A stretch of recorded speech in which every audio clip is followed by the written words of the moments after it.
kung sino, mga DDS influencers po. Yung Bungi, si Jason Sa, si Bobby Tiglao, si Tio Moreno, halos lahat sila, si Badoy, sabay-sabay na nagpakalat po kahapon. Gaya ito po, tama ito, magsasagawa ng mga kababayan yung National Bureau of Investigation. Philippine National Police, anti-cybercrime groups is now investigating a document circulating online that supposedly show President Ferdinand Marcos Jr.'s medical test results. Sabi po ni PNP Chief General Jose Melencio Nartates, this is yan ang panibagong petisyon ni Kaufman. Sabi ni Sara Duterte, di man nila papalitan, di man nila sisibakin si Kaufman, tuloy siya sa pagkobra ng 150 million daw. Nagpapagang mga balita at pagtalakay sa mga isyu ng lipunan. Bulsa! Opinyon, banat at paglalantad sa katotohanan. Bulsa! What you see is what you get. You decide. Ito po mga kababayan, si Dante Maravillas. Nag-utos na po yung Palasyo Malacanang para habulin yung mga nagpapakalat ng fake news at tungkol sa medical condition ng ating Pangulong Bongbong na ginawa ng alam na ninyo kung sino, mga DDS influencers po. Yung Bungi, si Jason Sa, si Bobby Tiglao, si Tio Moreno, halos lahat sila, si Badoy, sabay-sabay na nagpakalat po kahapon. Gaya ito po, tama ito, magsasagawa ng mga kababayan yung National Bureau of Investigation ng pag-iimbestiga. Ito yung balita ng abogado PH. The National Bureau of Investigation is probing the fake medical results, supposedly detailing President Ferdinand Marcos Jr.'s condition to find out who is behind its spread on social media in other channels. Tapos sabay-sabay sila, mga kababayan, na nag-delete ng kanilang mga post. Na-screenshot na po mga kababayan. O di ba? Kakasuhan sila po mga kababayan. Ito Palace blast spread of bogus medical report on Marcos, warns of legal action. O ito pa, yung Philippine National Police, anti-cybercrime groups is now investigating a document circulating online that supposedly show President Ferdinand Marcos Jr.'s medical test results. Sabi po ni PNP Chief General Jose Melencio Nartates, this is really disrespectful, insensitive, and gross violation of the law. This must be looked into because it is clearly aimed at misleading the public. Sabi po ni Nartates. Boss, the PCO in the St. Luke's Medical Center, the logo of which was seen on the circulating fake document, earlier said the test results were false. Ito yung mga pinakalat nila ni Jason Sa, pati ni Bobby Tiglao. May logo pa ng St. Luke's. Piki mga kababayan. Yung ating Pangulo naglalaro pa sa nakikipaglaro sa kanyang aso. Ito yung pinakalat ni Jason Sa, mga kababayan, St. Luke's Medical Center. Sinasabi niya, his acute diverticulitis has deteriorated severely due to prolonged drug use. Pagkatapos, bigla niyang dinilit, na-screenshot na po. Ayan yung post niya. Na-screenshot na, mga kababayan. Ito din yung Bungi. Mga kababayan, si Sir Jack Argota. Yun ang post niya. Pina-enhance ko kay ChatGPT, di ko kasi babasa. Ano sa inyo dito? Sa pagkaintindi ko naman ay para bang may cancer sa kaliwang bitlog si BBM na kailangang tanggalin. Sabi ni Romeo TV, Sir Jack, bakit mo ito binura? Buti matulin ang kamay ko sa pag-screenshot. Tapos kayo ngayon. Matindi po yung mga pinapakalat nila na mga fake news. Sino nagpakalat nito? Bibs Villarreal, Desamparado. Kumusta na kaya si BBM? O baka magalit na naman mga loyalista, bakit ayaw nyo kasi sabihin ang totoong kondisyon niya? Yan ang mga pinaggagawa nila mga kababayan. Ganon kasama ang mga ugali niya. Wishing ill sa ating Pangulong Bongbong Marcos. Abang tayo, ang wish natin kay Digong, umaba pang lalo ang kanyang buhay. Ano na niya, Mr. Maravillas, yung latest kay Digong? Ito yung latest kay Digong, mga kababayan. Duterte Camp 6 reversal of ICC ruling on continued detention. Yan ang panibagong petisyon ni Kaufman.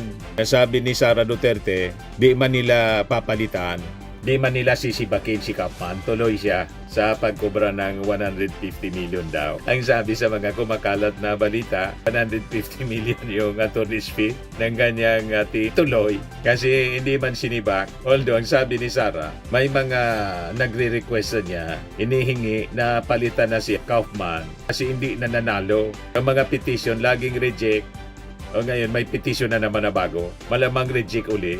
Reversal na po. Reversal ng continued detention. Kaya sabi dito mga kababayan sa 6 na pahinang notice submitted to the ICC Appeals Chamber.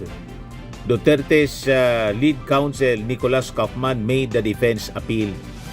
The pre-trial chamber committed an error of law and of fact when it refused without proper motivation to consider a medical report provided by a defense neurologist and neuropsychologist medical report in Annex A to the defense observation. Sabi po ng kanyang defense counsel.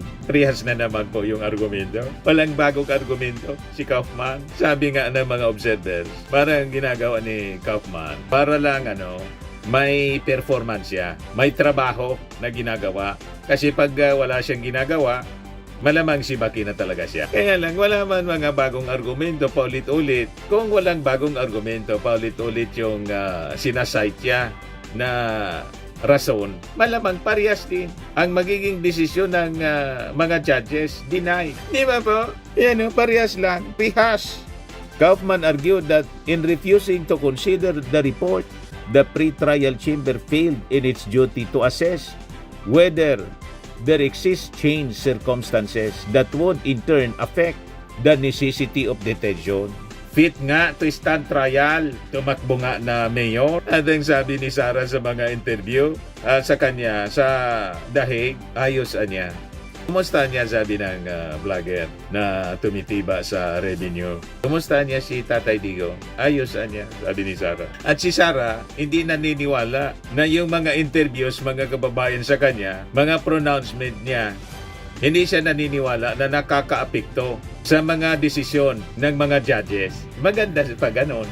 Ituloy-tuloy mo yung interview. Lalo yung sinabi mo na bias yung ICC, banatan mo na ng balatan mo yung ICC at sabihin mo, hindi lang sila bias, talagang sila walang mga kakwenta-kwentang mga judges. Ulitin mo yung sinabi mong political court. I-accuse mo pa na sabihin mo kangaroo court ang ICC. Maganda magiging epekto niya.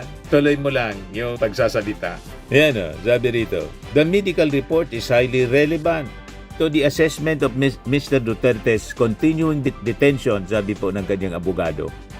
It was commissioned specifically for the purpose of assessing Mr. Duterte's ability to articulate Article 58(1)(b) risk in light of his health and took into careful consideration the reports provided by the panel of experts themselves, constituting a new fact, sabi po sa document na sinabmit ni Kaufman.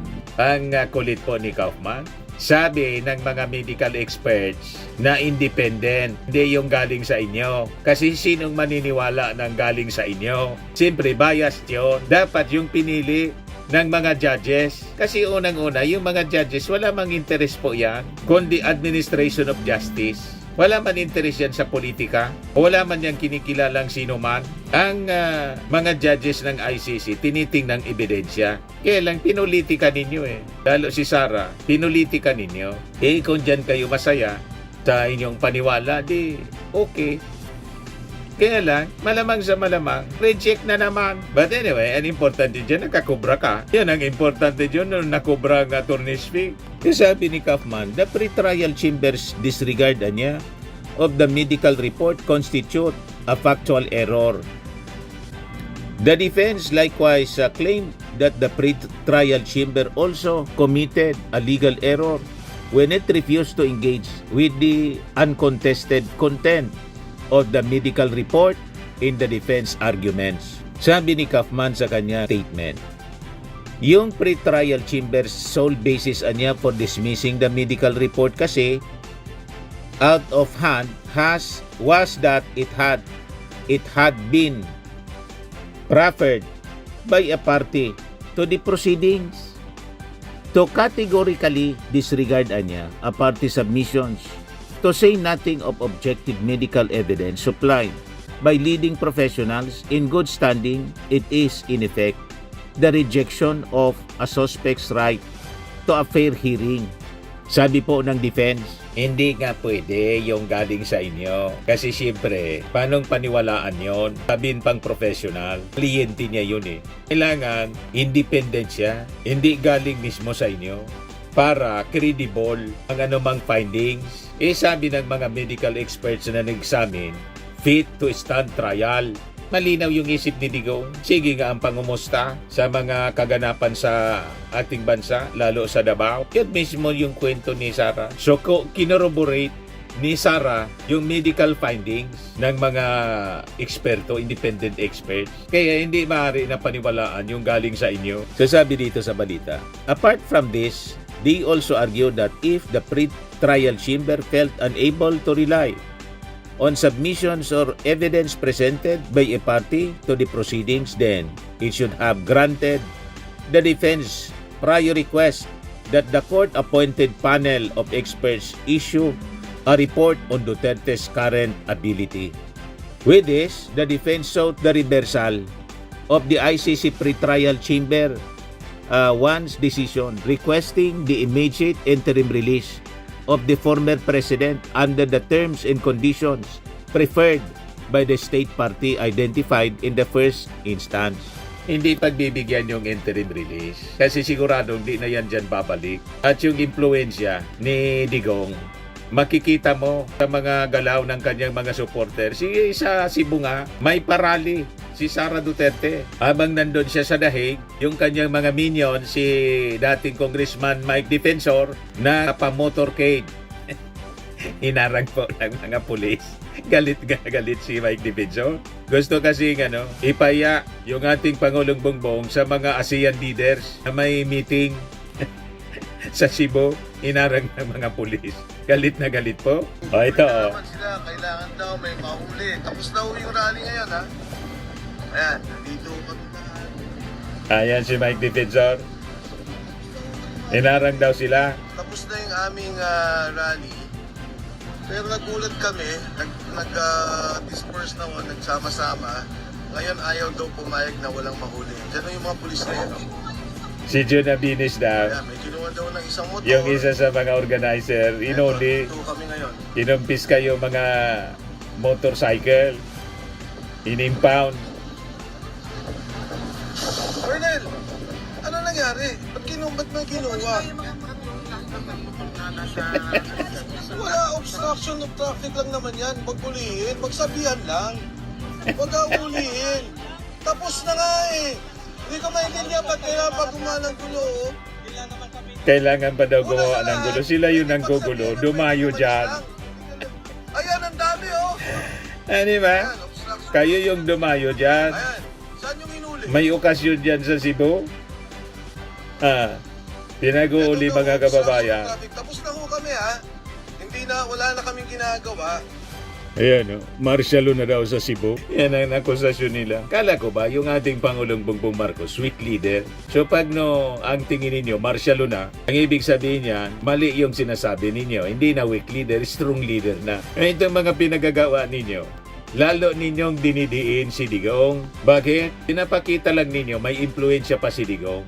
At si Sara, kahit nasa Dahig, gumagalaw yung kanyang mga galamay dito.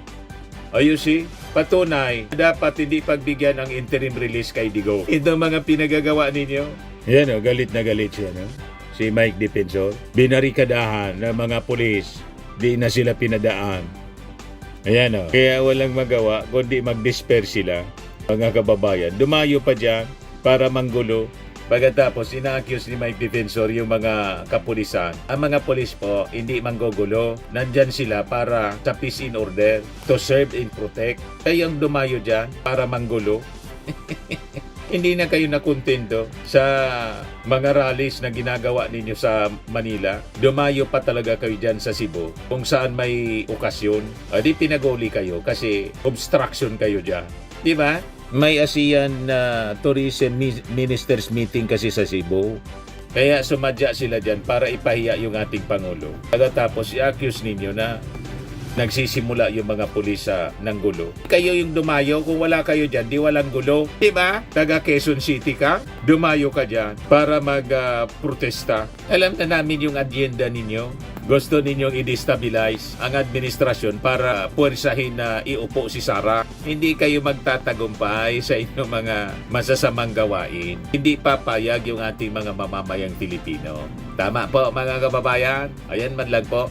Ako po si Dante Maravillas. Bye-bye po. God bless. Firmax Firming and Lifting Cream. Pinapahid po sa mga pulses in affected area. Mainam po sa paninigas ng mga kasukasuan. Ito naman po, Automax Radiant Serum. Sa mukha naman yung application. Anti-aging po siya. You will look 10 years younger than your age. Sa mga cancer patients naman po, baka lang gusto ninyo itong itry. Neng siya Red Mix Fruit Drink. Hindi mo po siya gamot, food supplement siya. Kaya lang, gawa siya mga kababayan sa goji berry. Yung goji berry may anti-cancer properties. O ngayon, yung mga inquiries ninyo, dumiritso na lang kayo sa aming messenger sa Facebook para masagot namin agad. Ayos pa? Ayos na ayosan yan, Mr. Maravilla. Sa mga naghanap po ng malinis and spacious fitness gym, pumunta lang po kayo sa aming Colossal Fitness Gym. May Grab car rental din po kami. But anyway, ito po pala yung aming bagong product na binibenta online. I am worldwide amazing pure organic barley powdered drink mix from Australia. Negosyo to ng aking anak na architect entrepreneur Riz Maravillas. Ayan po. Kontakin na lang po ninyo siya, Riz Maravillas on Facebook. Ang mga health benefits niya, boost immunity, improves digestion, enhance energy levels, packed with antioxidants, prevent cancer. Ito naman po yung bago naming product na binibenta online. Eye Glow Serum, whitening po siya. Tingnan ninyo yung epekto sa aking anak na architect before and now. Yung mga inquiries po ninyo, dumiretso na lang kayo sa kanyang Facebook account, Riz Maravillas.